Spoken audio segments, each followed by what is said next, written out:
வயல்வெளிகள் நீங்க போனீங்கன்னா வல்லாரக்கீரை கிடைக்கும். அது வந்து படிப்பை தூண்டுமா? கண்டிப்பாக தூண்டும் அப்படின்னு சொல்லலாம். நம்ம வந்து பக்கத்து வீட்ல ஒருத்தர் கேட்டுட்டே இருந்தாங்க. வல்லாரக்கீரைன்னு நீங்க சொல்ட்டீங்க சார். நீங்க வல்லாரக்கீரை எனக்கு கிடைக்கவே கிடைக்கல. எங்க போய் கேட்கறது? ஏன்னா இன்னைக்கு வல்லாரக்கீரை வந்து எல்லாருக்குமே கிராமங்கள்ல கிடைக்கும்.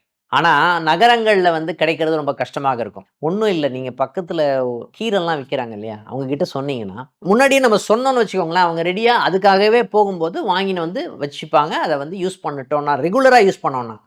ஓகேங்களா? அந்த மாரி வல்லாரக்கீரை இப்ப நீங்க எல்லார் இடத்துலயும் கிடைக்குது. அதுதான் முக்கியமான விஷயம். அத வந்து ரெகுலரா யூஸ் பண்றது வந்து படிப்பு சம்பந்தப்பட்ட விஷயத்தை நல்ல சாதகமான தன்மையை குடுக்குமா? கண்டிப்பாக குடுக்கும். அதே மாரி துளசி தீர்த்தம். பெருமாள் கோயில்ல நீங்க போனீங்க அப்படின்னு சொன்னாவே, பெருமாள் கோயில்ல ரொம்ப விசேஷமான பிரசாதமே துளசி தீர்த்தம் தான். அந்த துளசி தீர்த்தம் வந்து படிப்பை வந்து தூண்டக்கூடிய தன்மை வந்து துளசி தீர்த்தத்துக்கு இருக்கா? இருக்கு அப்படின்னு சொல்லலாம். நம்மளே துளசி இலைய சும்மாவே நம்ம வச்சோம்னு வச்சுக்கோங்களேன், அது ஆட்டோமேட்டிக்கா வளரும். துளசி வந்து ரொம்ப சென்சிட்டிவான ஒரு விஷயம். துளசிய வந்து ரொம்ப கிளீனா வச்சுக்கணும் நம்ம. ஓகேங்களா? அந்த கிளீனா வீடு கிளீனா இருந்ததுன்னு வச்சுக்கங்க, துளசி செடி வளரும். அங்க போயிட்டு நம்ம வந்து ஒரு குப்பை தொட்டிய வச்சோம்னு வச்சுக்கோங்களேன், என்ன நிகழ்வு நடக்கும்னு பார்த்தீங்கன்னா, துளசியே வளரவே வளராது.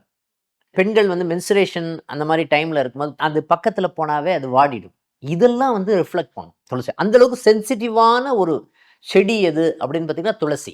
அந்த துளசிய வந்து சும்மாவே வந்து நீங்க ஒரு பவுல்ல வச்சுக்கிட்டு, ஒரு சொம்புல அது மேலேயே தண்ணி ஊத்திட்டே இருந்தீங்கன்னு வச்சுக்கோங்களேன், அதிலேயே மிக்ஸ் ஆகும் துளசி.